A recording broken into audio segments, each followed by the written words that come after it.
চিনি চিনি আমাদের পেইং গেস্ট। চিনির সকালের খাওয়া দাওয়া হয়ে গেছে,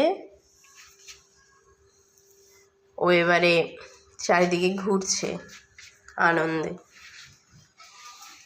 এটা চিনির বেড, চিনির স্পেশাল বেড। রুমির সঙ্গে খেলা করছে।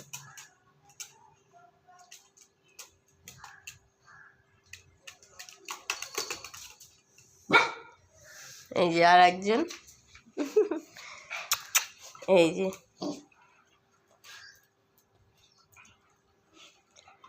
এও আমার পেট। রমি আর রকি এই দুজন আমার কাছে থাকে।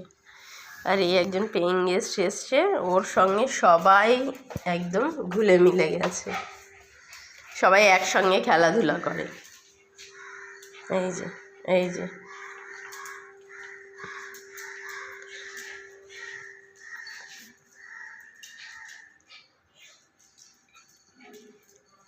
কে কার ঘাড়ে উঠবে, এখন খেলা চলছে, কে কার ঘাড়ে উঠবে, কে কার ঘাড়ে উঠবে।